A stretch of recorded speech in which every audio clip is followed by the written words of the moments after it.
नमस्कार साथियों, स्वागत है आप सभी का आपके अपने इस यूट्यूब चैनल में। आज हम बात करेंगे छत्तीसगढ़ व्यापम में जो भी आपकी परीक्षाएं होने वाली है 2021-22 में, साथ में छत्तीसगढ़ में जितनी भी आपकी जॉब से भर्ती से संबंधित परीक्षाएं होने वाली हैं, उन सभी परीक्षाओं में जिसमें हिंदी के पेपर आते हैं, ठीक ना, हिंदी के प्रश्न आते हैं, उसके दृष्टिकोण से वीडियो आपके लिए महत्वपूर्ण होने वाला है। आप यदि किसी की भी तैयारी कर रहे हैं तो आप ये वीडियो देख सकते हैं, लेकिन खास आपके लिए है जो आपका 19 दिसंबर को एग्जाम होने वाला है अभी, ठीक ना। क्षेत्र रक्षक, सहायक ग्रेड 3, डाटा एंट्री ऑपरेटर, ठीक ना, इन सभी में हिंदी के प्रश्न आएंगे आपका, ठीक ना। तो इसके लिए वीडियो बहुत ही महत्वपूर्ण होने वाला है। इससे आपको क्या फायदा होगा, इससे आपको फायदा होगा, इससे आप अपनी तैयारी चेक कर सकते हैं कि आप इनमें से कितने प्रश्न जानते हैं और कैसी आपकी तैयारी है। साथ में आप नए प्रश्न भी आपको देखने को मिलेंगे, तो उससे आप सीखेंगे, ठीक। बाकी पहले आप वीडियो शुरू से अंत तक ध्यान से देख लीजिएगा। लास्ट में देखने के बाद आपको प्रश्न अच्छे लगते हैं और वीडियो अच्छा लगता है तो वीडियो को लाइक कीजिएगा और चैनल पर नए हैं चैनल को सब्सक्राइब कीजिएगा। अच्छा लगे तो आप अपने दोस्तों के साथ शेयर भी कीजिएगा ताकि सभी तक यह जानकारी पहुंच सके, ठीक। चलिए वीडियो यहीं से शुरू करते हैं। चलिए आज का पहला सवाल लेकर चलते हैं हम, ठीक ना। ये पहला सवाल है, हिंदी भाषा का प्रारंभ कब से माना जाता है, ठीक ना। मतलब हिंदी भाषा जो है इसका प्रारंभ कब से माना जाता है, आपको पता होगा। पहले पाली, प्राकृत, अपभ्रंश, उसके बाद हिंदी भाषा आया है, ठीक ना। तो पहले हिंदी भाषा का प्रारंभ कब से माना जाता है? 1000 ईस्वी, 1500 ईस्वी, 1800 ईस्वी, 700 ईस्वी। तो हिंदी भाषा का प्रारंभ जो है आपका 1000 ईस्वी से माना जाता है। कब से माना जाता है? 1000 ईस्वी से आपका हिंदी भाषा का प्रारंभ माना जाता है। याद रखिएगा, 1000 ईस्वी से हिंदी भाषा का प्रारंभ माना जाता है। आगे आपका जो सम परीक्षक का एग्जाम होने वाला है जनवरी में, ठीक ना। जनवरी में सम परीक्षक के एग्जाम में लगभग 100 नंबर के आपके प्रश्न आएंगे हिंदी से, ठीक ना। तो हिंदी आप बहुत ज़्यादा ध्यान दीजिएगा। यदि आप संपरीक्षक की में फॉर्म भरे हैं और आप उसकी तैयारी करना चाहते हैं तो अच्छे से हिंदी को आप ध्यान दीजिएगा, क्योंकि हिंदी जो है इसमें आपको अच्छे नंबर दिलाएगा उसमें, ठीक। आगे देखिए, इसमें बोला गया है इनमें से कौन पश्चिमी हिंदी की बोली नहीं है, ठीक ना। पश्चिमी हिंदी की बोली कौन नहीं है? बघेली, ब्रजभाषा, बांगरू और बुंदेली, ठीक ना। तो कौन सा है जो पश्चिमी हिंदी की बोली नहीं है, ठीक ना। पश्चिमी हिंदी, पश्चिमी मतलब आपको जैसे भारत का ये नक्शा है, ठीक ना, इसमें आपको पता होगा कि पश्चिमी कौन है, ठीक ना। पश्चिमी मतलब इधर के एरिया में, ठीक ना। तो इधर का जो भाषा नहीं है वो कौन सा है? वो है आपका बघेली। जो बघेली भाषा है, ठीक ना, वो पश्चिमी हिंदी की बोली नहीं है। पश्चिमी हिंदी की बोली ब्रजभाषा है, बांगरू है और बुंदेली है। ये भी याद रखिएगा कौन कौन है। तो ब्रजभाषा है, बुंदेली है, ठीक ना, और बांगरू है। लेकिन जो बघेली है आपका ऑप्शन नंबर ए में दिया हुआ है, बघेली पश्चिमी हिंदी की बोली नहीं है, ठीक ना। तो इसका ऑप्शन नंबर सही आंसर हो जाएगा बघेली। चलिए अगला प्रश्न देखते हैं। देखिए अगला प्रश्न है आपका मित्रता, ठीक ना। मित्रता शब्द जो है भाववाचक संज्ञा किससे बनती है, ठीक ना। मित्रता भाववाचक संज्ञा किससे बनती है, ठीक। मतलब यहाँ आपके पास एक मिनट, क्वेश्चन बोल रहा है मित्रता भाववाचक संख्या किससे बनती है, ठीक है। क्वेश्चन थोड़ा सा आपके पास घुमावदार टाइप का है। पूछ रहा है कि मित्रता जो शब्द है वो क्या है, मतलब कौन सी संज्ञा है, जैसे सर्वनाम है, क्रिया है, व्यक्तिवाचक संज्ञा है, जातिवाचक संज्ञा है, क्या है, ठीक ना। मित्रता जो शब्द है वो क्या है? सर्वनाम है, क्रिया है, व्यक्तिवाचक संज्ञा, जातिवाचक संज्ञा, इनमें से क्या है, ठीक ना। तो मित्रता सर्वनाम हो सकता है क्या? सर्वनाम किसको बोलते हैं? जो संज्ञा के स्थान पर प्रयोग करते हैं, जैसे राम है, राम के स्थान पर क्या प्रयोग करेंगे? वह, तो वह क्या है? सर्वनाम है। लेकिन राम संज्ञा है, तो मित्रता कभी सर्वनाम हो सकता है? बिल्कुल नहीं हो सकता, गलत आपका। क्रिया है, क्रिया जो करता है वो होता है, ठीक ना। क्रिया तो हो ही नहीं सकता। हंसना, रोना, खाना पीना, ये सब क्रिया है। व्यक्तिवाचक संज्ञा, व्यक्तिवाचक संज्ञा क्या होता है? किसी भी व्यक्ति, स्थान या वस्तु का नाम होता है, ठीक ना। नाम जो होता है उसको व्यक्तिवाचक संज्ञा कहते हैं। मित्रता नाम नहीं है, ठीक ना। तो जातिवाचक संज्ञा बचा। अब जाति क्या होता है? जातिवाचक संज्ञा मतलब किसी भी व्यक्ति, स्थान या वस्तु के जाति का जिसमें बोध होता है। जैसे मित्रता क्या है? मित्रता एक जाति है, ठीक ना। जैसे मित्रों के बीच जो दोस्ती होती है उसी को वो जातिवाचक संज्ञा के अंतर्गत आता है। तो इसका ऑप्शन नंबर डी सही आंसर हो जाएगा आपका, जातिवाचक संज्ञा। मित्रता क्या है आपका? जातिवाचक संज्ञा। ऑप्शन नंबर डी आपका सही आंसर हो जाएगा, जातिवाचक संज्ञा, ठीक। चलिए अगला प्रश्न है हमारे पास, धिक्कार कौन सी संज्ञा है? क्या धिक्कार, ठीक ना। धिक्कार जो है वो कौन सी संज्ञा है?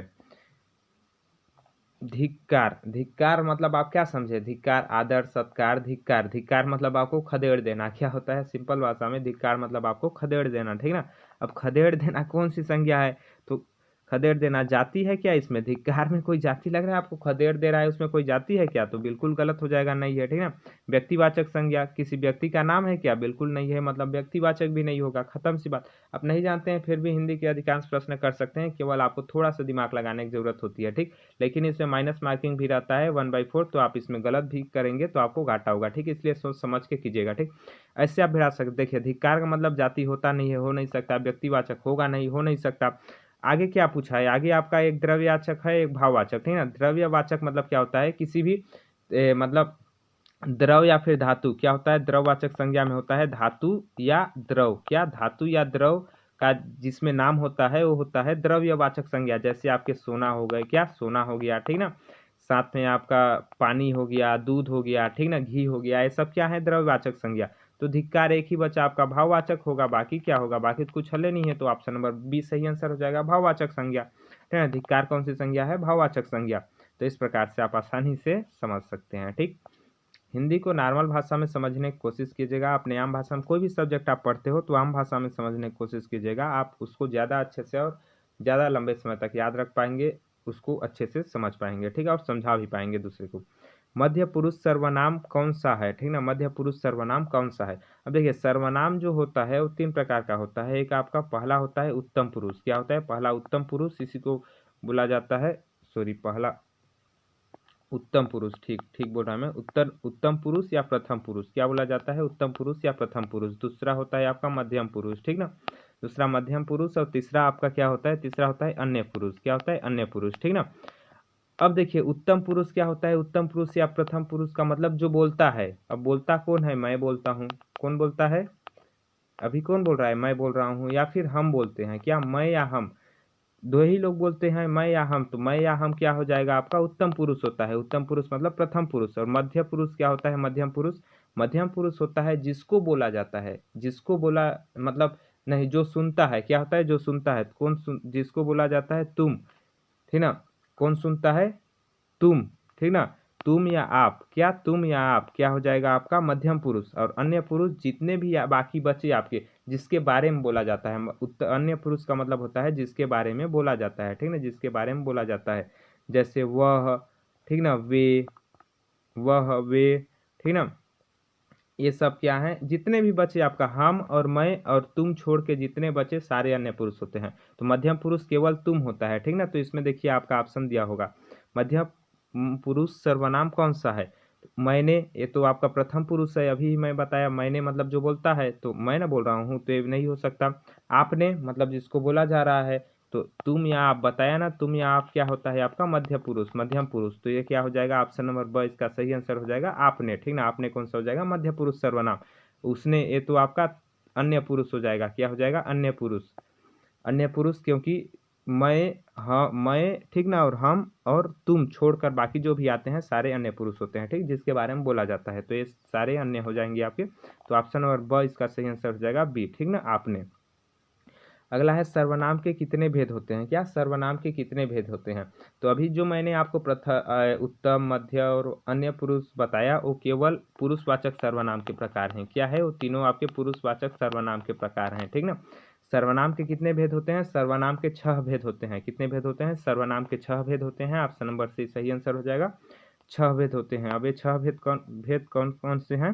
कि सर्वनाम के 6 भेद होते हैं। पहला आपका पुरुषवाचक सर्वनाम, दूसरा आपका निश्चयवाचक सर्वनाम, तीसरा अनिश्चयवाचक सर्वनाम, चौथा आपका हो जाएगा संबंधवाचक सर्वनाम, संबंधवाचक सर्वनाम, पांचवा प्रश्नवाचक सर्वनाम, प्रश्नवाचक सर्वनाम, और छठवां आपका हो जाता है निजवाचक सर्वनाम, निजवाचक या संबंधवाचक सर्वनाम, ठीक। तो पहला आपका पुरुषवाचक सर्वनाम, निश्चयवाचक सर्वनाम, अनिश्चयवाचक सर्वनाम, संबंधवाचक सर्वनाम और प्रश्नवाचक सर्वनाम, निजवाचक सर्वनाम। ये 6 प्रकार के सर्वनाम के भेद होते हैं। तो इसका ऑप्शन नंबर स सही आंसर हो जाएगा 6, ठीक। चलिए, अगला आपका प्रश्न है, त्रिनेत्र में समास बताइए। क्या पूछा है? त्रिनेत्र में समास बताइए। देखिए, त्रिनेत्र में समास, ठीक। तो समास का ये देखिए, मैं आपको एक, त्रिनेत्र में जो समास है वो क्या है आपका? द्विगु समास है। कौन सा समास है? द्विगु समास। अब देखिए, मैं इसको पहचानने का, द्विगु समास को पहचानने का तरीका आपको बता देता हूँ। ऑप्शन नंबर ए में दिया हुआ है द्विगु समास, ठीक ना। द्विगु समास जिसमें प्रथम पद क्या रहेगा? प्रथम पद जो रहेगा वो संख्या रहेगा। क्या रहेगा? प्रथम पद आपके पास संख्या रहेगा, और अंतिम पद जो रहेगा वो क्या रहेगा, संज्ञा रहेगा, ठीक ना। अंतिम पद जो रहेगा वो संज्ञा रहेगा, तो क्या हो जाएगा आपका द्विगु समास। प्रथम पद संख्या हो और अंतिम पद संज्ञा हो तो वो क्या हो जाएगा आपका द्विगु समास। जैसे देखिए त्रिनेत्र, त्रिनेत्र किससे बना है, त्रि प्लस नेत्र, इन दोनों शब्दों से बना है त्रि प्लस नेत्र, ठीक ना। त्रि का मतलब होता है तीन, त्रि का मतलब तीन, जो कि आपका प्रथम पद संख्या हो गया, ठीक ना। और नेत्र होता है आपका संज्ञा, नेत्र क्या है, संज्ञा है, ठीक ना। आँख क्या है, संज्ञा है, किसी व्यक्ति का, स्थान का, कुछ भी अंग का नाम है ना तो संज्ञा है वो, ठीक ना। तो इस प्रकार से जब भी पहला पद आपका संख्या हो और अंतिम पद आपका संज्ञा हो तो क्या हो जाएगा आपका द्विगु समास। तो ऑप्शन नंबर ब आपका सही आंसर हो जाएगा द्विगु समास इसका, ठीक। चलिए अगला देखते हैं, आकंठ में समास बताइए। आकंठ में समास बताइए, ठीक है। आकंठ मतलब, आकंठ मतलब होता है कंठ तक, इसका जो समास विग्रह होगा वो क्या हो जाएगा, कंठ तक। आकंठ का समास विग्रह हो जाएगा कंठ तक, ठीक ना। ये है आपका अविभाव समास, ऑप्शन नंबर सी इसका सही आंसर हो जाएगा अविभाव समास। अब अविभाव समास क्या होता है, अविभाव समास का मतलब होता है यथाशक्ति, जैसे आपके हो गए, क्या हो गए, यथाशक्ति, ठीक ना। यथाशक्ति, ये भी कौन सा समास है, अविभाव समास। अविभाव समास का मतलब होता है जिसका प्रथम पद क्या हो, प्रधान हो, क्या हो, प्रथम पद प्रधान हो, ठीक ना। प्रथम पद जब प्रधान होता है तो वो होता है अविभाव समास, ठीक। जैसे यथाशक्ति मतलब शक्ति के अनुसार, तो यहाँ शक्ति की प्रधानता कौन बता रहा है, यथा, यथा मतलब शक्ति के अनुसार, ठीक। जैसे आसक्त यहाँ है, क्या है, आकंठ, सॉरी आकंठ है, ठीक ना। तो आ क्या बता रहा है, कंठ की प्रधानता बता रहा है, आकंठ कंठ की प्रधानता बता रहा है, मतलब कंठ तक, ठीक ना। तो इस प्रकार से जब भी प्रथम पद प्रधान हो और द्वितीय पद उसका अप्रधान हो, सहायक हो, ठीक ना, तो आपका अविभाव समास होता है। ऑप्शन नंबर सी इसका सही आंसर हो जाएगा, आकंठ में अविभाव समास, ऑप्शन नंबर सी सही आंसर, ठीक। चलिए अगला प्रश्न देखते हैं। अगला प्रश्न है आपका, सन्मार्ग का संधि विच्छेद होगा, ठीक ना। सन्मार्ग जो है इसका संधि विच्छेद होगा, क्या होगा, ठीक। सन्मार्ग का सतमार्ग, सतमार्ग बिल्कुल नहीं होगा, आपको न दिया है तो त कहाँ से होगा, सिंपल सी बात, गलत, ठीक ना। आगे सत्य मार्ग, ये भी नहीं होगा। सन्मार्ग, ए और बी और डी दोनों में आपको डाउट हो सकता है, ठीक ना। लेकिन इसका मतलब इसका जो है, जहाँ से क्वेश्चन मैं उठाया हूँ उसमें तो आंसर गलत दिया हुआ है, मैं सिंपल आपको बताऊँ तो उसमें आंसर गलत दिया हुआ है, ठीक। इसको आप अच्छे से एक बार देख लीजिएगा, मेरे हिसाब से इसका आंसर जो है ऑप्शन नंबर डी होगा, ठीक। मैं इसको करेक्ट करके पता करके मतलब मैं आपको बताऊंगा कंफर्म करके, ठीक ना। लेकिन मेरे हिसाब से इसका आंसर डी होगा, सनत मार्ग, ठीक ना। क्योंकि सन मार्ग क्यों नहीं होगा, क्योंकि सन मार्ग इस टाइप से कोई भी चीज़ का संधि विच्छेद नहीं होता है, सन होगा तो इस टाइप से होगा, हलंत, ठीक ना। लेकिन ए भी होगा तो आपका अच्छे से नहीं भिड़ेगा सन मार्ग का, तो इसके हिसाब से मेरे हिसाब से ऑप्शन नंबर डी इसका सही आंसर हो जाएगा, सनत मार्ग, ठीक ना। सनत मार्ग तो हलंत हो जाएगा, जब जुड़ेगा तो आधा ना हो जाएगा, तो सन मार्ग हो जाएगा, ठीक ना। इस प्रकार से इसका ऑप्शन नंबर डी सही आंसर हो जाएगा। अगला आपका दिया हुआ है, अभ्युदय का संधि विच्छेद क्या होगा, ठीक ना। अभ्युदय का संधि विच्छेद क्या होगा। बाकी इसमें यदि आपको डाउट लगे तो आप कमेंट बॉक्स में कमेंट करके इसका सही आंसर बताइएगा कौन होगा, ठीक ना। चलिए अभ्युदय का संधि विच्छेद क्या होगा। अभ्युदय का संधि विच्छेद, ठीक ना। अभ्युदय, अभ्युदय मतलब अभि प्लस उदय, ठीक ना। आपने पढ़ा होगा अभि प्लस उदय मतलब अभ्युदय, क्या है, अभि प्लस उदय मतलब अभ्युदय, ठीक ना। तो अभि प्लस उदय, अभ्युदय मतलब अभि प्लस उदय, ऑप्शन नंबर बी सही आंसर हो जाएगा, अभि प्लस उदय। क्या अभि प्लस दय ये होगा क्या, बिल्कुल नहीं होगा, सिंपल अभि प्लस उदय। अब ह का चिन्ह यहाँ डबल बिंदु का मतलब है, इसमें स वगैरह कुछ दिया रहता है तब डबल बिंदु होता है, तो ये बिल्कुल गलत हो जाएगा, ये भी बिल्कुल गलत, इसमें भी डबल बिंदु दिया है, हो ही नहीं सकता। तो ऑप्शन नंबर बी इसका सही आंसर हो जाएगा, अभि प्लस उदय, अभ्युदय, ठीक ना। कौन सा संधि हो जाएगा आपका, इसमें अभी में क्या आ रहा है, ई, उसके बाद ऊ में क्या आ रहा है, ऊ, तो ई प्लस ऊ कौन सा संधि होता है आपका, यड़, क्या होता है, यड़ स्वर संधि, क्या होता है, यड़ स्वर संधि, ठीक ना। यड़ स्वर संधि आपका इसका हो जाएगा, ठीक ना। यड़ स्वर संधि आपका ए हो जाएगा और अभी प्लस उदय इसका संधि विच्छेद हो जाएगा, ऑप्शन नंबर बी, ठीक। चलिए अगला प्रश्न है, शुद्ध वाक्य का चयन कीजिए, क्या बोला है, शुद्ध वाक्य का चयन कीजिए, ठीक ना। अब इसमें 4 वाक्य दे दिया है, आपको पहचानना है इसमें शुद्ध कौन सा है। तो इसको आप देखिए, ऐसे प्रश्नों को आप वर्तनी जब बोलेंगे ना तो आपका खुद मन बोलेगा कि कौन सही है, ठीक ना। आपको इसमें कोई पढ़ने की ज़्यादा ज़रूरत नहीं है, केवल आपको प्रैक्टिस मांगता है, ठीक। देखिए हमने इसका विचार किया, क्या बोल रहा है, हमने इसका विचार किया, किसका विचार किया, इसका विचार किया। आपके पास सही लग रहा है कि आपको आगे पढ़िए, हमने इसे विचार किया, हमने इसे विचार किया, हमने इसमें विचार किया है, हमने इसमें विचार किया है। आगे हमने इस पर विचार किया है, हमने इस पर विचार किया है। सबसे ज़्यादा सार्थक आपको कौन लग रहा है? ऑप्शन नंबर ए आपको लग रहा है सबसे ज़्यादा सार्थक, हमने इस पर विचार किया है। हाँ, कोई मुद्दा है, कोई बात है जिस पर हमने विचार किया है, तो क्या बोलोगे? हमने इस पर विचार किया है। तो इस प्रकार से इसका ऑप्शन नंबर ए सही आंसर हो जाएगा। शुद्ध वाक्य हमने इस पर विचार किया है, ठीक ना। ऑप्शन नंबर ए हमने इस पर विचार किया है, ए हो जाएगा आपका सही वाक्य। चलिए अगला प्रश्न देखते हैं। अगला प्रश्न है बुझक्कड़। इसमें क्या करना है आपको? प्रत्यय बताना है। क्या करना है? प्रत्यय बताइए, ठीक ना। इसमें नहीं लिखा गया है, ठीक ना, प्रत्यय बताइए, लेकिन ऑप्शन से खुद ही पता चल रहा है क्या बताना है, ठीक। प्रत्यय बताना है। प्रत्यय का मतलब क्या होता है? जो लास्ट में हो, लास्ट में हो। जैसे कोई भी आपके शब्द है उसको, जैसे आहट एक शब्द है, ठीक ना, आहट एक शब्द है, इसको दो भागों में बांट दीजिए तो क्या हो जाएगा? आ प्लस हट। क्या हो जाएगा? आ प्लस हट। तो इसका प्रत्यय हट हो जाएगा, ठीक ना। इस प्रकार से इसको प्रत्यय बोला जाता है, ठीक। तो इसमें हमको प्रत्यय बताना है। अब क्या है इसमें आपका? बुझक्कड़। क्या है? बुझक्कड़। बुझक्कड़ है। देखिए इसको दो भागों में कैसे बांटते हैं ये भी आप जान लीजिए। दो भागों में ऐसे बांटते हैं। आपके पास क्या पूछा है? लास्ट का पूछा है ना प्रत्यय, तो आप लास्ट से लेते जाइए कि एक शब्द कब बनेगा, ठीक ना। तो बूझ यदि आप अलग कर दें, क्या बूझ यदि अलग कर दें तो आपके पास अक्कड़ एक शब्द आएगा। बूझ और अक्कड़ एक शब्द आएगा ना। तो अक इसमें है क्या? इसमें बुझक्कड़ में नहीं है तो ये तो बिल्कुल नहीं होगा। आख, आख है क्या? आ भी नहीं है तो बिल्कुल नहीं होगा। ईया है क्या? ईया भी नहीं है, बिल्कुल नहीं होगा। इसमें तो आप बिना देखे आंख मूंद के मार सकते हैं। ऑप्शन नंबर सी इसका सही आंसर हो जाएगा अक्कड़, ठीक ना। बाकी आप समझिएगा कैसे करते हैं। इसको आप दो शब्दों में बांट दीजिए, जैसे बूझ प्लस अक्कड़, तो लास्ट में क्या आया? अक्कड़। तो इस प्रकार से ऑप्शन नंबर सी इसका सही आंसर हो जाएगा आपका अक्कड़, ठीक ना। अगला आपके पास है चिल्लाहट। इसी प्रकार से है, क्या है? चिल्लाहट। अब चिल्लाहट को क्या करेंगे तो क्या हो जाएगा? चिल्लाहट। तो लास्ट में आहट करके आ रहा है आपके पास, आहट। चिल्लाहट में लास्ट में आहट, शुरू में चिल्लाना, ठीक ना। चिल्ला आहट, चिल्लाहट, ठीक ना। ऐसे आ रहा है क्या? तो देखिए आहट इसमें दिया है, ऑप्शन में नहीं दिया है। एक भी चीज़ हम गलत कर रहे हैं। देखिए आपके पास एक शब्द बनाना है। क्या बनाना है? चिल्ला। चिल्ला एक शब्द होगा, उसके पास उसके बाद हट एक शब्द होगा, ठीक ना, तब चिल्लाहट होगा। तो लास्ट में क्या आया? हट। तो ऑप्शन नंबर सी में दिया हुआ है हट, आपका सही आंसर हो जाएगा, ठीक ना। ऑप्शन नंबर सी सही आंसर। इसी प्रकार आगे है आपके पास बंधन। क्या है? बंधन, ठीक ना। तो इसको क्या लिख सकते हैं? बंध प्लस अन। क्या लिख सकते हैं? बंध प्लस अन। बंधन को क्या लिख सकते हैं? बंध प्लस अन, ठीक ना। बंध प्लस अन, बंध प्लस अन, बंधन। तो लास्ट में क्या आया? अन। तो इसका भी ऑप्शन नंबर सी सही आंसर हो जाएगा, बंधन, ठीक ना।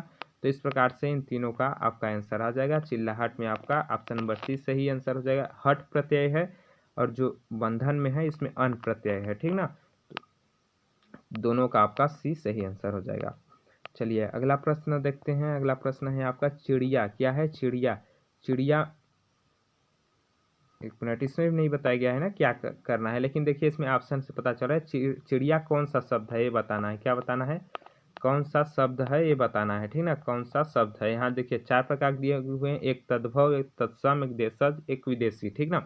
इसका मतलब क्या होता है समझिए। तद्भव, तद्भव का मतलब होता है हिंदी रूप। क्या होता है? तद्भव का मतलब होता है हिंदी रूप, ठीक ना। तत्सम, तत्सम को यदि हम दो भागों में बांटें तो क्या होगा? तत् प्लस सम। क्या होगा? तत् प्लस सम। तत् प्लस सम के मतलब के समान। क्या होता है? के समान, ठीक ना। समझिए, आप शब्दों से समझिए, आसानी से समझ जाएंगे। तत्सम का मतलब होगा के समान। क्या होगा? तत्सम का मतलब के समान, ठीक ना। के समान, तत् मतलब के और सम मतलब समान, के समान मतलब तत्सम किसको बोलते हैं? संस्कृत को बोलते हैं। क्या बोलते हैं? संस्कृत को, ठीक ना। संस्कृत से जो चीज़ उत्पन्न होता है उसको तत्सम बोलते हैं। तो तत्सम संस्कृत को बोलते हैं और तद्भव आपका हिंदी को बोलते हैं। तो तत्सम और तद्भव में आप कंफ्यूज मत होइएगा। आप शब्द से समझिएगा तो आप कंफ्यूज नहीं होइएगा। जैसे देखिए तत्सम, तत्सम मतलब के समान, समान मतलब संस्कृत, और तद्भव, तद्भव मतलब हिंदी, ठीक। तो चिड़िया कौन सा किस प्रकार का शब्द है? चिड़िया क्या तत्सम तद्भव टाइप का शब्द लग रहा है? बिल्कुल नहीं लग रहा है। देखिए और देशज मतलब होता है जो हमारे देश से आया है, ठीक ना, भारत में ही जो उपजा है, जैसे गांव देहात लोकल में, ठीक ना, जो बोली बोली जाती है उससे जो उभरा है वो देशज है। और विदेशी किसको बोलते हैं? जो विदेशों से जो शब्द आया है, ठीक ना, जैसे आपके जज हो गए। क्या हो गया? जज। जज शब्द, मजिस्ट्रेट शब्द, ठीक ना, ये सब काहे से आए हैं आपके? ये सब आए हैं विदेशी से, विदेशी शब्द हैं, ठीक। चिड़िया क्या है? चिड़िया अपना देशज शब्द है। क्या है? चिड़िया अपना देशज शब्द है, हमारे देश से आया है। ऑप्शन नंबर सी इसका सही आंसर हो जाएगा, देशज शब्द, ठीक ना। तो आशा करता हूँ आप समझ गए होंगे तद्भव, तत्सम और देशज विदेशी क्या होते हैं। चिड़िया आपका क्या हो जाएगा, ऑप्शन नंबर सी इसका सही आंसर। चिड़िया जो है देशज शब्द है, ठीक, देशज शब्द है चिड़िया। इस सबके बहुत सारे रूप होते हैं, बहुत सारे शब्द हैं, तो आपको एक बार पढ़ना पड़ता है, ठीक ना, उससे आप कंफर्म जान सकते हैं। बाकी ये तो सरल है, आप चिड़िया समझ सकते हैं, चिड़िया देशज शब्द है, ठीक। कपास, कपास भी क्या है, कपास, ऊन, ये सब क्या है, भारत, देखिए कपास जो कि ऊन का एक प्रकार है, ठीक ना। तो ये सब हमारे भारत देश में पहले से ही प्रचलित थे। आपको पता होगा, आप जब प्राचीन भारत का इतिहास पढ़ेंगे, कुछ भी चीज़ पढ़ेंगे, तो आपको ये सारे शब्द देखने को मिलेंगे, कपास, चिड़िया, ठीक ना।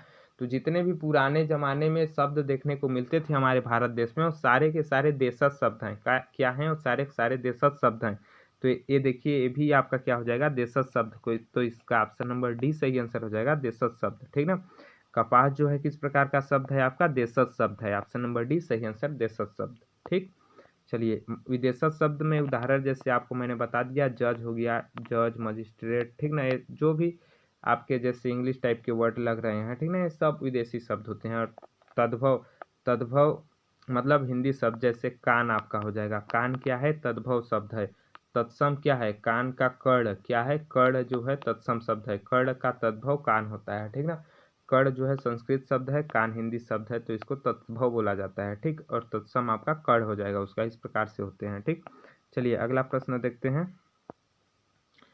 अगला है आपका, निम्नलिखित में से इंद्र का पर्यायवाची शब्द, एक मिनट, इंद्र का पर्यायवाची शब्द नहीं है, ठीक ना, मतलब इंद्र का पर्यायवाची शब्द कौन सा नहीं है।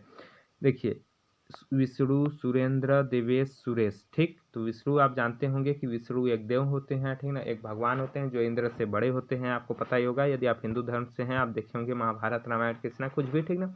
तो आप देखे होंगे विष्णु भगवान जो होते हैं वो अलग से एक भगवान होते हैं, ठीक ना, और ये भगवान जो होते हैं इंद्र देव से बड़े होते हैं। तो इंद्र का पर्यायवाची शब्द कौन सा नहीं होगा, तो विष्णु नहीं होगा, सिंपल सी बात, विष्णु इंद्र का पर्यायवाची शब्द नहीं होगा, ठीक। तो इस प्रकार से आप इसका ऑप्शन नंबर ए आसानी से दे सकते हैं आंसर, आपको नहीं पता रहेगा फिर भी। सुरेंद्र होता, अब एक बात आप याद रखिएगा, सुरेंद्र जो है इंद्र का पर्यायवाची होता है, देवेश भी होता है, सुरेश भी होता है। तो इंद्र का पर्यायवाची शब्द पूछेगा कौन है, उससे भी आप समझ सकते हैं, सुरेंद्र, सुरेश व देवेश, कोई भी ऑप्शन रहेगा आप जान जाइएगा कि ये है, ठीक। विष्णु इसका पर्यायवाची शब्द नहीं है, तो इसका ऑप्शन नंबर ए सही आंसर हो जाएगा, विष्णु, ठीक। अगला देखते हैं, निम्न में इष्ट का पर्यायवाची है, ठीक ना, इष्ट का पर्यायवाची शब्द कौन सा है। इष्ट का पर्यायवाची शब्द काम्य भी होता है, अभिप्रेत भी होता है, अभीष्ट भी होता है। तो ये सभी, ऑप्शन नंबर डी सही आंसर हो जाएगा, ये सभी इष्ट के पर्यायवाची शब्द ये तीनों हैं, ठीक। चलिए अगला प्रश्न है आपका, छद्म का विलोम है बताइए, ठीक ना, छद्म का विलोम बताइए, ठीक। छद्म, छद्म मतलब आप जानते होंगे, छद्म एक हिंदी भाषा है, ठीक है। आभास होता है, छद्म का मतलब क्या होता है, आभास, एक आप एक तरफ से बोल सकते हैं, छद्म का मतलब आभास होता है, जो आपको आभास हो, ठीक। इसका विलोम हो जाएगा व्यक्त, क्या होता है, व्यक्त, ऑप्शन नंबर ए सही आंसर हो जाएगा, व्यक्त। छद्म का विलोम ये हो जाएगा व्यक्त, ठीक। अगला, विलोम मतलब आपको पता होगा, विलोम मतलब उल्टा होता है, ठीक। इनमें से किस शब्द का विलोम अगम है, अगम किसका विलोम है, तो अगम दुर्गम का, सुगम, दुर्गम, दुर्जय, सुगम, अजय, तो अगम जो होगा सुगम का विलोम होगा, क्या होगा, अगम जो है सुगम का विलोम होगा, ऑप्शन नंबर बी सही आंसर हो जाएगा, सुगम। अगम किसका विलोम है, सुगम का विलोम है। चलिए अगला प्रश्न यहाँ बताया गया है कि नीचे कुछ वर्तनी दी गई है, उनमें से शुद्ध वर्तनी का चयन कीजिए। नीचे कुछ वर्तनी दी गई है, उनमें शुद्ध वर्तनी का चयन करना है, मतलब इसमें से सही शब्द कौन सा है, जब आप बोलेंगे तो आपको खुद को पता चल जाएगा। तात्कालिक, तात्कालिक, तत्कालिक, तात्कालीन, कौन सा है तीनों में, कौन सा सही है, तात्कालिक, तात्कालीन, तत्कालिक। तो आप सुने होंगे, आपको ज़्यादातर ये सही लग रहा होगा, तत्कालिक लग रहा होगा, लेकिन ये बिल्कुल गलत है। जब आप तात्कालिक, तत्कालिक जब आप लिखते हैं तो कैसे लिखते हैं, ता आधा त, का, ली, क, ठीक ना, तात्कालिक। और तत्कालीन लिखते हैं तब इस प्रकार से लिखते हैं, तत्कालीन, ठीक ना। अब देखिए आप समझ गए होंगे, तत्कालीन इस प्रकार लिखते हैं और तात्कालिक इस प्रकार लिखते हैं, ठीक ना। तो इसका ऑप्शन नंबर ए सही आंसर हो जाएगा, तात्कालिक जो है ये बिल्कुल सही शब्द है लिखा हुआ, ठीक, तात्कालिक। और तत्कालीन, यहाँ तात्कालीन क्यों गलत है, क्योंकि ता लगाया गया है इस प्रकार से, ठीक। यदि ता नहीं होता, तत्कालीन होता तो सी सही होता, लेकिन तात्कालीन है इसलिए गलत हो जाएगा, तत्कालिक नहीं होता है, तात्कालिक होता है। तो इस प्रकार इसका ऑप्शन नंबर ए सही आंसर हो जाएगा। ठीक ना, सही वर्तनी आपको पहचानने आना चाहिए। आप अच्छे से पढ़िएगा, आपको खुद पता चल जाएगा, प्रैक्टिस बस कीजिएगा इसका। ठीक, तात्कालिक ऑप्शन नंबर ए आपका सही आंसर हो जाएगा। चलिए अगला आपका दिया हुआ है, देखिए दूसरा में तदोपरांत, तदुपरांत, तदोपरांत। ठीक ना, तदोपरांत, तदुपरांत, तदोपरांत। ठीक ना, तो आप बोलिएगा फिर भी आपको पता चल जाता है कौन सही है। ठीक ना, तदोपरांत ये आपका गलत है, तदोपरांत ये भी गलत है, तदुपरांत होता है। क्या होता है? तदुपरांत होता है। ऑप्शन नंबर बी इसका सही आंसर हो जाएगा, तदुपरांत। क्या होता है? तदुपरांत। ऑप्शन नंबर बी सही आंसर हो जाएगा। क्या लिखते हैं? तदुपरांत। ठीक ना, तदुपरांत, जिसको विच्छेद करेंगे तो क्या हो जाएगा? तद प्लस उपरांत। क्या हो जाएगा? तद प्लस उपरांत, ये हो जाएगा तदुपरांत। ठीक ना, तो इस प्रकार से इसका ऑप्शन नंबर बी आपका तदुपरांत शब्द इस प्रकार से लिखा जाता है। अगला है आपका, जो दो में निष्ठा रखता हो उसे कहते हैं। ठीक ना, उसे क्या कहते हैं? जो दो में निष्ठा रखता हो उसे क्या कहते हैं? उसे कहते हैं उभयनिष्ठ। आपको पता होगा उभयनिष्ठ मतलब वही होता है जो दोनों में कॉमन हो। उभयनिष्ठ आपने सुने होंगे, मैथ पढ़े होंगे, साइंस पढ़े होंगे, विज्ञान कुछ भी पढ़े होंगे, आप उभयनिष्ठ सुने होंगे। ठीक ना, उभयनिष्ठ का मतलब होता है जो दोनों में कॉमन हो। कॉमन मतलब दोनों में विद्यमान हो, वही होता है जो दोनों में निष्ठा रखता हो। जो दोनों में निष्ठा रखता हो उसे उभयनिष्ठ कहते हैं। ऑप्शन नंबर डी सही आंसर हो जाएगा। अगला है आपका, इंद्रियों को भ्रमित करने वाला कहलाता है। इंद्रियों को भ्रमित करने वाला कहलाता है। ठीक ना, इंद्रियों को जो भ्रमित कर दे वो क्या कहलाता है? वो कहलाता है इंद्रजालिक। क्या कहलाता है? इंद्रजालिक। अनेक शब्दों के लिए एक शब्द जो होता है वो है ये। ठीक ना, इंद्रियों को भ्रमित करने वाला इंद्रजालिक कहलाता है। ऑप्शन नंबर बी सही आंसर हो जाएगा, इंद्रजालिक। ठीक, चलिए अगला प्रश्न है, देखिए अगला प्रश्न मुहावरा है। यहाँ समझिए, चिराग तले अंधेरा होना। चिराग तले अंधेरा होना, चिराग तले अंधेरा होना, ये क्या है? आपका मुहावरा है। क्या है? मुहावरा। ठीक, यहाँ लिखा नहीं रहेगा, फिर भी आपको समझ जाना है। खैर आपको प्रश्न जब आएगा आपका उसमें बताया रहेगा। ठीक ना, कि इस मुहावरे का अर्थ है बोलेगा। यहाँ भले ही वैसे ही आपको बोला गया। ठीक, चिराग तले अंधा होना। चिराग तले अंधा होना का अर्थ क्या है? दूसरों के दोष देखना। दूसरों के, चिराग तले अंधा होना, ये दूसरों के दोष देखना नहीं होगा, दूसरों की निंदा करना नहीं होगा, अंधेरा छाना नहीं होगा, अपने दोष खुद को न दिखाई देना, यही होगा आपका ऑप्शन नंबर सी सही आंसर हो जाएगा। अपना दोष खुद को न दिखाई देना। चिराग तले अंधा होना, चिराग तले मतलब अपने चिराग के नीचे ही अंधा हो गए। ठीक ना, अपने चिराग के लिए अंधा हो गए, मतलब अपना दोष खुद को न दिखाई देना होता है। ठीक, अपना दोष खुद को न दिखाई देना। ठीक, अपना दोष खुद को न दिखाई देना। ऑप्शन नंबर सी इसका सही आंसर हो जाएगा, चिराग तले अंधा होना। चिराग तले अंधा होना मतलब अपना दोष खुद को न दिखाई देना। अगला है आपका, एक ही थैली के चट्टे बट्टे, या एक ही थैली के चट्टे बट्टे। ठीक ना, एक ही थैली के चट्टे बट्टे का अर्थ है, एक ही थैली के चट्टे बट्टे, विश्वास पात्र व्यक्ति, कोई शब्द ही नहीं लग रहा है। समान आदत एवं स्वभाव वाले, ये भी नहीं लग रहा है। एक वजन के बांट, ये लग रहा है। एक ही थैली के चट्टे बट्टे मतलब एक थैली के चट्टे बट्टे मतलब एक वजन के बांट। ठीक ना, एक वजन के बांट, ये हो सकता है। बेईमान समूह बिल्कुल नहीं होगा। इस प्रकार इसका ऑप्शन नंबर सी सही आंसर हो जाएगा, एक वजन के बांट। अब इसको पढ़ेंगे और समझेंगे तो आपका खुद मन बोलेगा कि ये हो सकता है, या ये तो बिल्कुल नहीं होगा। तो आप ऑप्शन को काट दीजिए, जो बचता है उसको राइट मार दीजिए। ठीक, ठीक, आपका खुद मन बोलेगा विश्वास पात्र होगा नहीं, इसमें ये भी नहीं होगा, ये भी नहीं होगा, बचा है। तो इस प्रकार से ऑप्शन नंबर सी आप मार देंगे। ठीक, ठीक ना, तो इस प्रकार से आप पढ़िएगा। जब आप पढ़ेंगे उसको तो आपका खुद मन बोलेगा कि ये हो सकता है। ठीक ना, हिंदी ऐसा शब्द ही है क्योंकि आप हमेशा आम भाषा में इसका यूज करते हैं, तो आपको खुद पता चलता है कि ये हो सकता है, ये नहीं हो सकता है। ठीक, तो इस प्रकार से इसका ऑप्शन नंबर सी सही आंसर हो जाएगा। आगे आपका बोला है, हा राम हा प्राण प्यारे, जीवित रहूं किसके सहारे। ठीक ना, क्या पूछ दिया? रस। रस यहाँ ये भी नहीं बताया है, लेकिन ऑप्शन से आपको पता चल जा रहा है क्या है ये, रस है। ठीक ना, हा राम हा प्राण प्यारे, जीवित रहूं किसके सहारे। तो यहाँ ऑप्शन दिया हुआ है रस, तो यहाँ रस पहचानिए है। क्या है? रस पहचानिए है। ठीक ना, तो यहाँ क्या बोला? हा राम हा प्राण प्यारे, जीवित रहूं किसके सहारे। जब आप बोलेंगे तो आपके जो भावना उत्पन्न होगा आपके मन में, यदि आप सही तरीके से इसको पढ़ेंगे तो जो भावना उत्पन्न होगा उसी भावना को सोच के आप इसमें टिक लगा दीजिएगा, आपका पूरी तरह से सही हो जाएगा। ठीक ना, देखिए, हा राम हा प्राण प्यारे, जीवित रहूं किसके सहारे। बोला कैसा जा रहा है आपका, बोलने में जो शब्द आ रहे हैं इसमें वो लड़खड़ाने टाइप के आ रहे हैं। क्या इसमें आपको भक्ति रस दिख रहा है? भक्ति मतलब होता है प्रसन्नता, खुशी, भगवान की भक्ति, ठीक ना। और भक्ति करने पर कभी आदमी दुख नहीं रहता है, और ये दुखी वाली बात आपको लग रहा है, ठीक। तो भक्ति रस आपका नहीं हो सकता। आगे रौद्र रस, रौद्र मतलब होता है गुस्सा। क्या होता है? गुस्सा। तो गुस्सा का मतलब होता है आप तेजी से बोलोगे, ठीक ना, कोई भी चीज़ जोर से, एकदम आवाज़, आपका आवाज़ उस समय लड़खड़ाएगा नहीं, आपकी आवाज़ में बुलंद होगी, ठीक ना, क्योंकि आप गुस्से रहोगे उस समय। तो ये भी आपका इसमें नहीं लग रहा है। हा राम हा प्राण प्यारे, कहाँ आपको गुस्सा लग रहा है, ठीक है। आगे हास्य रस, हास्य रस, क्या हंसी आएगी इसमें? हा राम हा प्राण प्यारे, किसी का प्राण प्यारे मतलब ऊपर चले जाना, तो एक कोई गुस्सा वाली बात है। तो यहाँ एक ही बचा आपका करूर रस। तो इस प्रकार से आपका ऑप्शन नंबर 20 सही आंसर हो जाएगा, करूर रस, ठीक ना। क्योंकि तीनों रसों में आप इस प्रकार से जब पढ़ेंगे आपका खुद मन बोलेगा और आप ऑप्शन काट देंगे, ठीक ना। तो इसका option number B correct answer हो जाएगा, करूर रस। अगला प्रश्न है आपका, अगला प्रश्न, राम को रूप निहारती जानकी, कंगन के नख की परछाई, जातय समय सुधी भूली रही, कर टेक रही पलटारत नाही, ठीक ना। अब यहाँ समझिए कौन सा रस है। देखिए, की रूप, यहाँ को नहीं होता है, की होता है। राम की रूप निहारती जानकी, कंगन के नग की परछाई, जातय समय सुधी भूली रही, कर टेकी रही पलटारत नहीं, ठीक ना।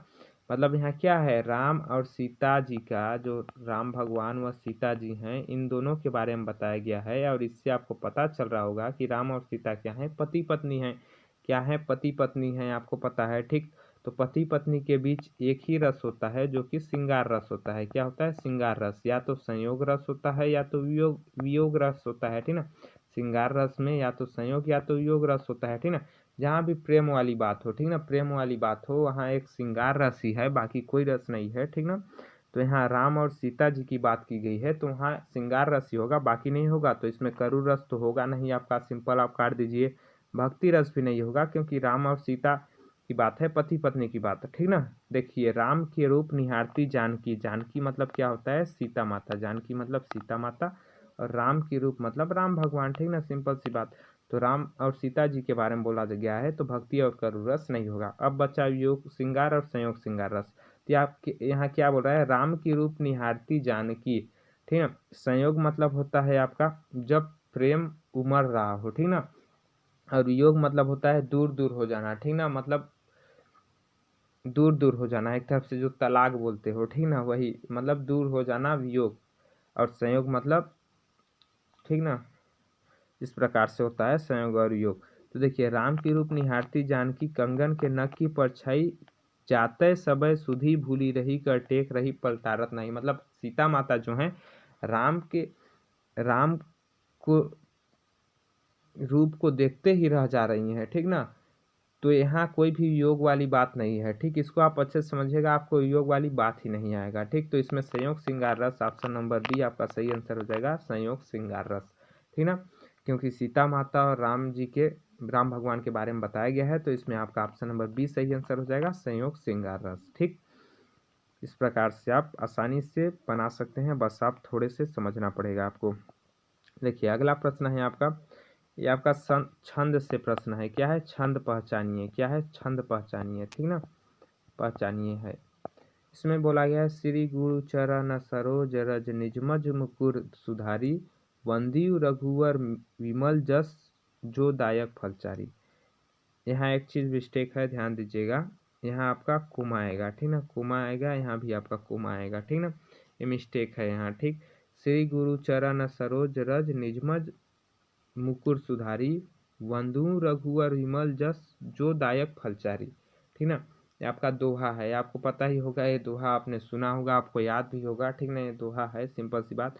और दोहा आप कैसे पहचानेंगे? तो देखिए, दोहा पहचानने का तरीका होता है कि प्रथम व तृतीय चरण में 13-13 मात्राएं होती है, और द्वितीय व चौथे चरण में 11-11 मात्राएं होती है, ठीक ना। प्रथम व तृतीय चरण में 13-13 मात्राएं, द्वितीय व चतुर्थ चरण में 11-11 मात्राएं होती है।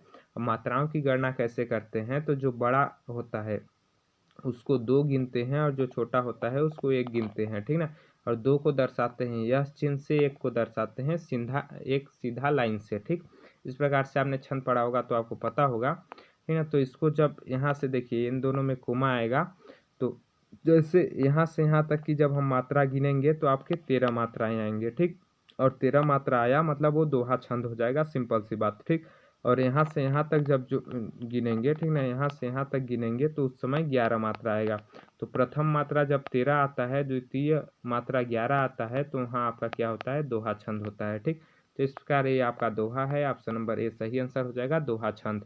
ठीक, और सोरठा में जस्ट इसका उल्टा होता है। सोरठा जो है इसमें जस्ट उल्टा होता है। प्रथम व तृतीय में 11-11 मात्राएं होती है और द्वितीय व चतुर्थ में 13-13 मात्राएं होती है, मतलब दोहा का उल्टा सोरठा होता है। तो ये आपका दोहा है। आगे आपका बोला गया है, आगे भी छंद ही पहचानना है। नील सरोरु श्याम तरुण अरुण वारिज नयन करऊ सुमम ऊर्धाम सदा छार सागर शयन। यहाँ भी आपका यहाँ कोमा है जिसको आपको नहीं दिया गया है, ठीक ना, और नीचे में कोमा दिया हुआ है। ठीक, अब इसमें आपको फिर से मात्रा गिनना पड़ेगा, उसके बाद आपको पता चलेगा कि ये दोहा है कि सोरठा है। ठीक ना, क्योंकि दोहा या सोरठा दो में से एक ही होगा, बाकी तो आपका लग नहीं रहा है। तो देखिए यदि हम इसके मात्रा को गिने तो कितना आ जाता है, यहाँ 2 1 3 हो जाता है, 4 2 6 7 8 9 10 11 12, 1 मिनट, कोमा ऊपर में नहीं दिया हुआ है ना, कोमा यहाँ होगा आपका। नीचे का हम गिन लेते हैं जहाँ कोमा दिया हुआ है, फिर आपको पता चल जाएगा। 3 3 2 5 5 2 7 7 2 9 9 और 3 12, क्या दिया है, 9 3 12 9 2 11। ठीक ना, इधर कितना है आपका, 1 2 1 3 3 2 5 1 6 2 8 2 10 3 13। देखिए लास्ट में आपका 13 दे दिया है, ठीक ना, और लास्ट में 13 मतलब आपका द्वितीय एवं चतुर्थ में 13 13, प्रथम और तृतीय में 11 11 मात्राएं होती है सोरठा में। तो इस प्रकार से आपका सोरठा इसका सही आंसर हो जाएगा, हो जाएगा आपका सोरठा। ऑप्शन नंबर बी सही आंसर। किसी को भी आप एक मात्रा को गिन लीजिएगा, आपको पता चल जाएगा। जैसे हमने इसको गिना अभी, इसका जो मात्रा आया वो 13 आया। कितना आया, 13 आया। ये क्या है, चौथा लाइन है। पहला लाइन यहाँ से यहाँ तक हो जाएगा, द्वितीय लाइन आपका यहाँ से यहाँ तक हो जाएगा, ठीक ना, तरुण से यहाँ तक, तृतीय लाइन आपका यहाँ से यहाँ तक हो जाएगा, और चौथा आपका यहाँ से यहाँ तक। तो जब द्वितीय एवं चतुर्थ में 13 मात्राएं होती है तो आपका सोरठा होता है। और छंद के बहुत सारे प्रकार होते हैं, लेकिन ज़्यादातर यही पूछे जाते हैं, वो मैं बता रहा हूँ आपको। और द्वितीय एवं चतुर्थ में जब 11 मात्राएं होती है तो आपका दोहा होता है, ठीक ना, क्योंकि दोहा और सोरठा में पता नहीं चलता है, तो इस प्रकार से हम पहचानते हैं। तो ये आपका सोरठा हो जाएगा, ऑप्शन नंबर बी इसका सही आंसर हो जाएगा। बाकी आप जैसे पहचानना चाहें इसको पहचान सकते हैं अच्छे से। चलिए अगला प्रश्न है आपका अलंकार से प्रश्न है। देखिए आपको ऑप्शन पता चल रहा है, अलंकार पहचानना है। इसमें क्या करना है, अलंकार। ठीक, माला फेरत जुग गया मिटान मन का फेर, कर का मन डारी करे मन का फेर। ठीक, इसमें कौन सा अलंकार है। ठीक, पहला रूपक, अनुप्रास, यमक, उल्लेख। तो आप यहाँ समझिए तो आप खुद पता, माला फेरत जुग गया मिटान मन का फेर, कर का मन का डारी करे मन का फेर। म की उच्चारण कितने बार हुआ है, ध्यान से देखिए। म का उच्चारण 4 बार हुआ है। इसमें क्या हुआ है, 4 बार। और जहाँ एक ही वर्ण की पुनरावृत्ति बार बार हो, क्या, जहाँ एक ही वर्ण की पुनरावृत्ति बार बार हो, वहाँ कौन सा अलंकार होता है, वहाँ होता है आपका अनुप्रास अलंकार। तो इसका ऑप्शन नंबर बी सही आंसर हो जाएगा, अनुप्रास अलंकार। ठीक, ऑप्शन नंबर बी इसका सही आंसर हो जाएगा आपका अनुप्रास अलंकार। इसमें कौन सा अलंकार है, अनुप्रास अलंकार। इस प्रकार से देखिए पूरे क्वेश्चन समाप्त हो गए आपके। इसमें लगभग 32 प्रश्न आपके लगभग रहे होंगे, 31-32 प्रश्न, ठीक ना, आपके रहे होंगे। तो आपको प्रश्न कैसे लगे कमेंट बॉक्स में कमेंट करके जरूर बताइएगा। साथ में इसका पीडीएफ आपको मेरे टेलीग्राम ग्रुप में मिल जाएगा। टेलीग्राम ग्रुप का लिंक आपको डिस्क्रिप्शन बॉक्स में मिल जाएगा, वहां जाकर ज्वाइन हो जाइए, वहां पीडीएफ आपको इसका मिल जाएगा। तो आपको इसी टाइप से और वीडियो चाहिए या नहीं चाहिए भी कमेंट बॉक्स में कमेंट करके बताइएगा। अच्छा लगा हो तो लाइक कीजिएगा, शेयर कीजिएगा। ठीक, वीडियो देखने के लिए बहुत बहुत धन्यवाद आप सभी का। जल्द मिलेंगे अगले वीडियो में, तब तक के लिए जय हिंद, जय भारत, जय छत्तीसगढ़।